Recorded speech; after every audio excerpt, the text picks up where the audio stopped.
Welcome, fans of the Justice League universe. My name is Sam. In this podcast, we analyze scene by scene the Warner Brothers films that are part of the Justice League universe, often referred to as the DCEU. In this episode, we are going to cover what we are calling scenes 26 and 27 of Suicide Squad, written and directed by David Ayer. These are some fairly minor scenes. It's the check-in on Bravo team, and Harley's smash and grab before they approach the Ostrander building. This Suicide Squad analysis was written by myself, Alessandro Maniscalco, who is Raverin on Twitter, and Nick Begovich, who is at nbego. Alright, so let's get into scene 26. This follows right up on the first fight with the eyes of the adversary. So Deadshot has just stepped up to prove Flag wrong about him cutting and running, and Deadshot has also begun to cement his role as the leader of the squad. The last scene also means that the Navy SEALs and the squad now know for sure that they're facing a supernatural threat rather than a terrorist incident, which was the cover story. Even though there seems to be a bit of skepticism now of the mission and of Flag's trustworthiness, the Alpha team is still going to follow orders. So Flag tells them to push on toward the objective, and they comply. And Task Force X follows. Flag reports into Waller that they've lost contact with Bravo team, and he asks if Waller has a visual on them. Having these constant reports to Waller and getting to briefly see her command center reminds us that she is the unquestioned boss of the mission. This is her concept that is being put to the test with the Suicide Squad, even though at this point it does not seem like her life is on the line. It is her idea that's on the line. This also shows that Waller is like the central nervous system of the team, and this is fitting for her character because she always has to be in control and able to manipulate and maneuver everyone else. What we don't know yet, though, is that when Flag is referring to the objective, he is actually talking about Waller. One of the agents with Waller says that they don't have contact with Bravo team. Then that agent calls for Go 7 to get sensors on the coordinates of the Bravo team, presumably in an effort to find out their current status. Waller tells Flag that Bravo team was engaged with the hostiles at the same time that Alpha team was, but Waller says, "We lost them," meaning lost contact. They're not sure what happened with them. As we're going to find out very soon here, they actually lost them more fully than that. So this gives us some further information about what has been happening elsewhere while we were watching the first fight with the eyes of the adversary. The fact that Alpha and the Suicide Squad are still intact, whereas Bravo is lost, indicates to us the value of the squad, because it was the squad's help that was instrumental in making sure that Flag's team made it through. Waller's line about Bravo also provides a smooth transition into the next setting, because as she's speaking, we cut over to the station with the big energy beam and the ring of debris, and then we see the fate of the Bravo team. They're being escorted by Eyes of the Adversary up toward Enchantress and her machine. Incubus crosses his arms and stands to the side. As before, this is giving us opportunities to see both the layout of the station and Enchantress and Incubus together, which will be the full setting for the final battle of the movie.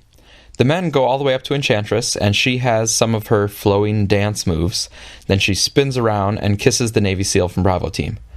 This was another moment with Enchantress where, for me personally, I just didn't really like her design and especially her movements.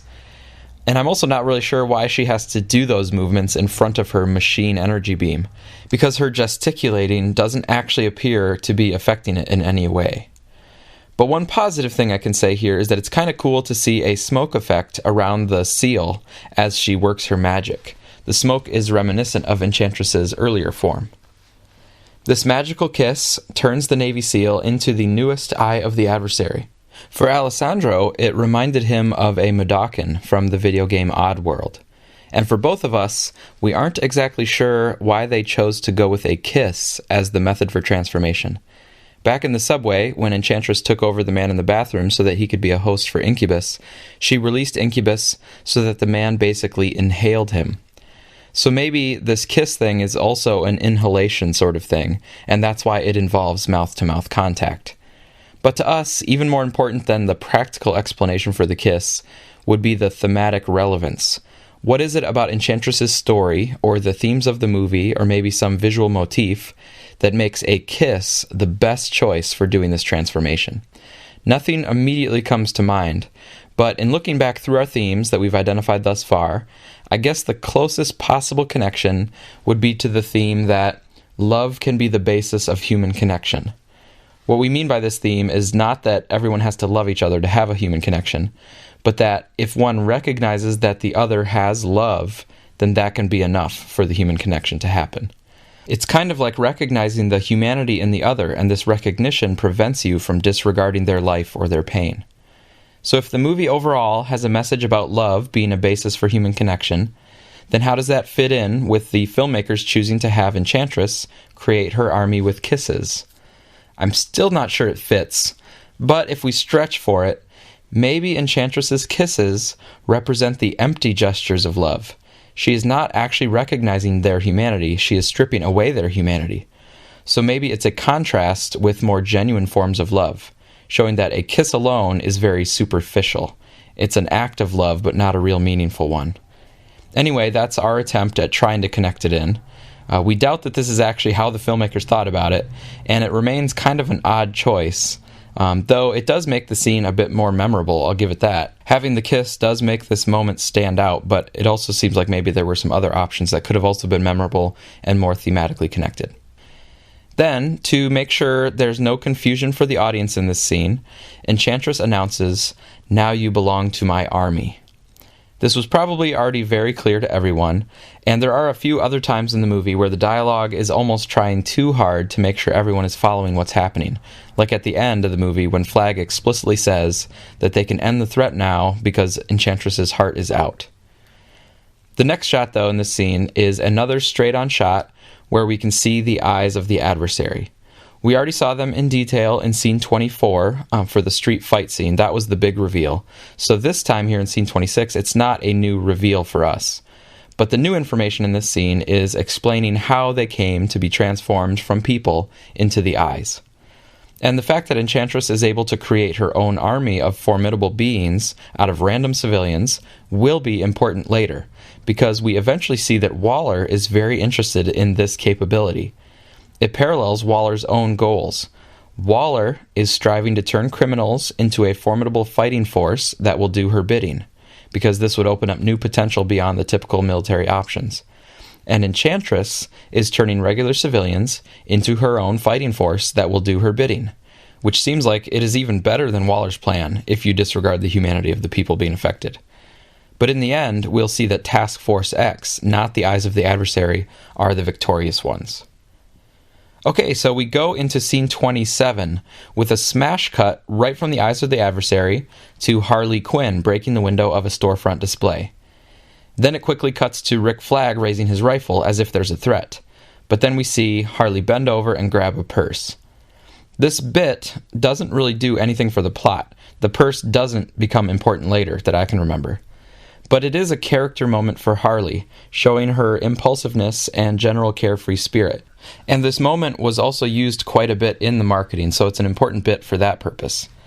And the fact that it's a fashionable store and it's a purse, which is primarily known as a woman's accessory, it emphasizes Harley's position as the only woman in the squad. However, for me, even though the line, "We're bad guys, it's what we do," is pretty quotable, and it was well delivered by Margot Robbie, I don't think it's a really great illustration of what it means for the Suicide Squad to be composed of bad guys. We've already seen backstories of the squad members where they did things much, much worse than stealing a purse. Like they did assassinations, backstabbing, and burning a family alive. So to me, this moment with the purse is kind of like, "What? We're troublesome punks." Instead of the more profound, "We are damaged people who have committed atrocious acts." So it seems like it's kind of almost scaling back rather than kind of ramping up throughout the movie. But with that being said, this moment does work in terms of the Harley character specifically, and it sets up Flag's reaction, which continues the vexing kind of back and forth between those two characters.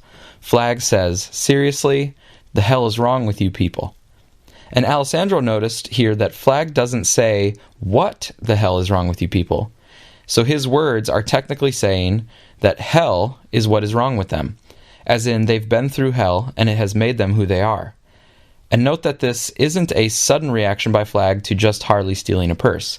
In the last scene, Captain Boomerang was swiping the $3,000 watch, which Flag had confronted him about.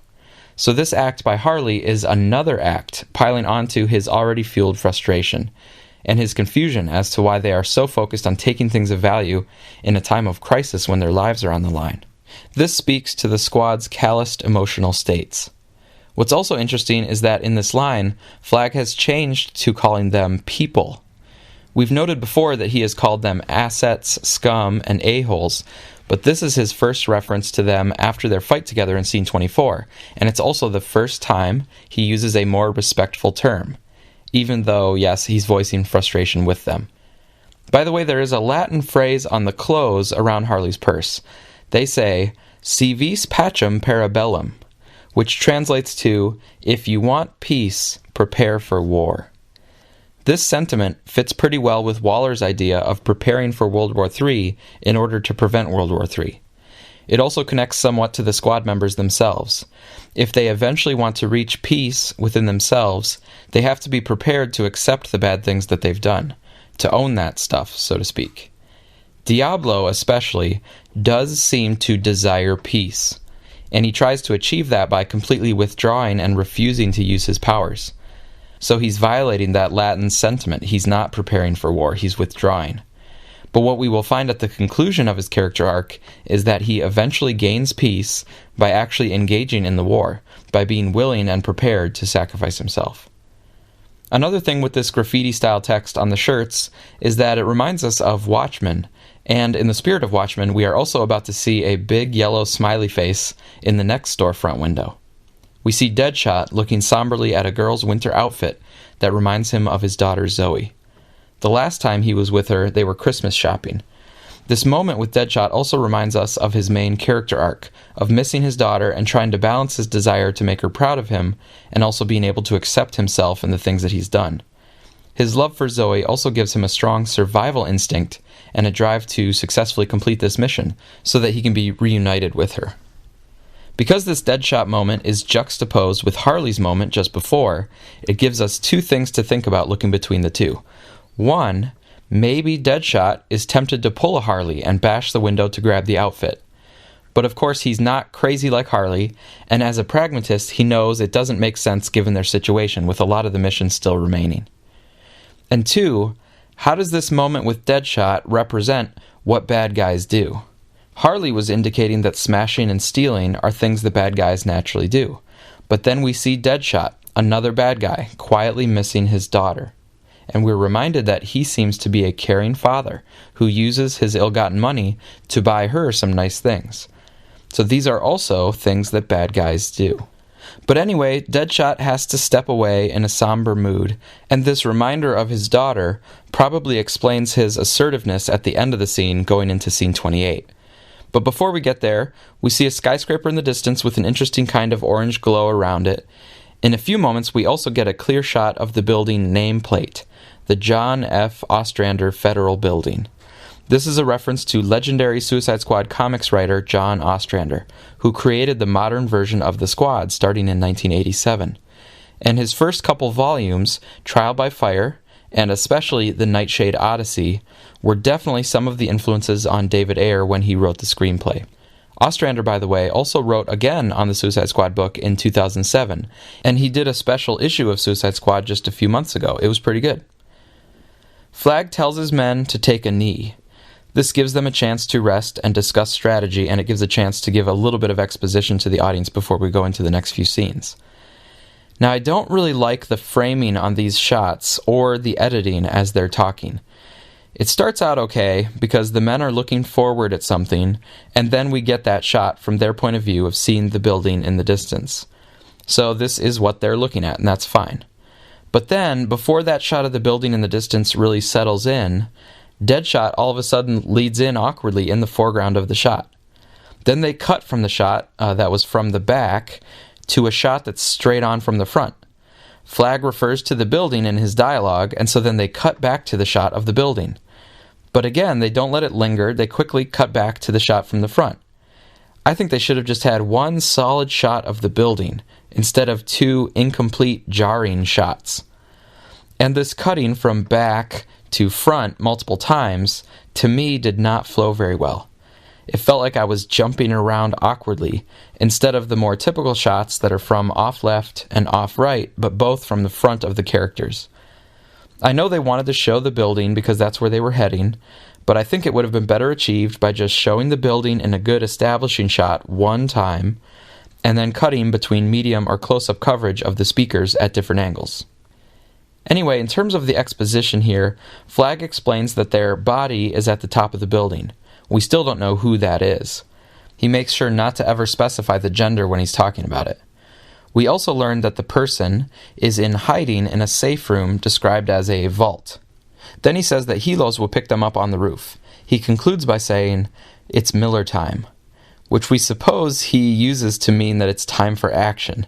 But it's kind of awkward because it's a phrase from a beer company's corporate marketing and a phrase that's kind of outdated, and Miller time usually means to relax after a hard day's work. But we guess that he could be using it in the party context because Miller time can also mean it's time to party. That suggests that Flagg enjoys the fighting because he's equating it to partying. Or maybe he's addicted to the rush of adrenaline, but that hasn't seemed to be a part of his characterization before now.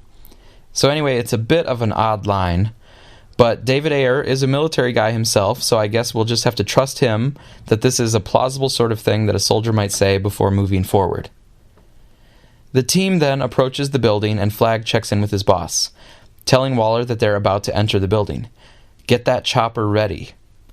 Now, I've heard from military people that chopper is not really a common phrase anymore, except for in movies.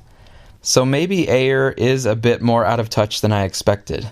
It has been 30 years since his military service, after all. Now, granted, Ayer still knows way more about the military than I do, but Miller time and chopper raise a few doubts in my mind. Anyway, in terms of the movie, at this point, we still don't know that it's actually Waller who is inside the building. So Flagg is not only talking to Waller, but he is talking about Waller when he says that they are about to extract the objective. And we do see Waller again, where it's clear that she is able to monitor the heat signatures in real time. And then Deadshot steps forward, ready to take us into the building and the next scene.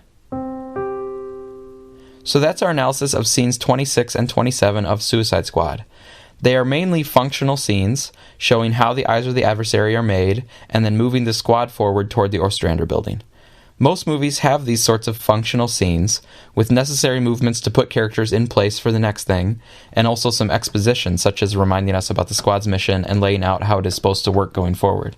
Movies like Batman v Superman are pretty rare, in the sense that basically every single scene had thematic weight and important multi-layered interpretations. And we should say that in these Suicide Squad scenes, there are quick character moments for the two leads, Harley and Deadshot. We see the former being impulsive and cheeky, and we see the latter thinking about his daughter. Now, two things to close out the episode. First, having seen Wonder Woman and the Greek gods from Mount Olympus, that gives us some new perspective on the characters of Enchantress and Incubus in Suicide Squad. We are going to have our own thoughts about this when we cover future scenes where Enchantress and Incubus are featured more prominently, but we did see them briefly here in scene 26, so we want to drop in a few quick thoughts from Doc at Man of Steel Answers. He released a long episode about Wonder Woman, and part of what he addressed are the comparisons between the gods in both movies. Here's a quick excerpt, and we'll put a link to the full episode in our show notes.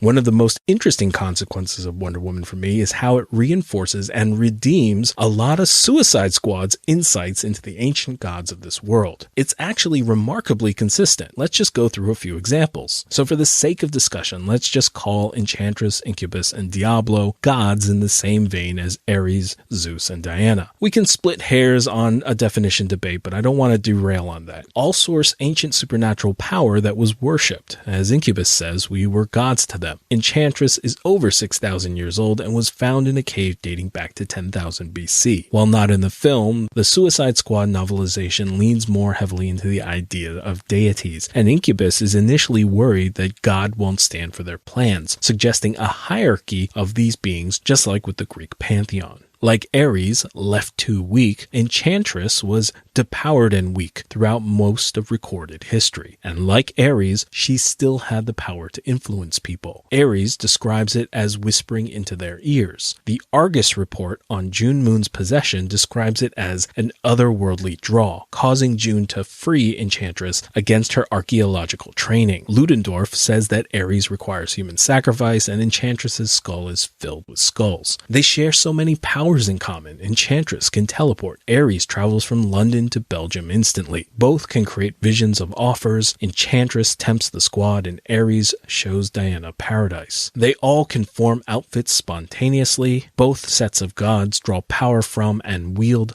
lightning. Incubus grows from touching the third rail, and Enchantress's machine destroys man's army with supernatural lightning that doesn't behave like lightning, just as Ares pulls lightning from the sky and throws lightning that doesn't behave like lightning. Both are affected by magical artifacts, Katana's sword and the lariat of Hestia. Both have tendril-like attacks, both have telekinesis and underutilize it, both draw power from other gods. Enchantress helps Incubus grow, and Incubus in turn saves and evolves Enchantress. Ares draws power from Diana and can only accomplish his dream with her power. Likewise, Diana feeds off him and is capable of feats in conflict with Ares that she doesn't demonstrate against Doomsday. This may suggest that Ares killing off the other gods also weakened himself in the process.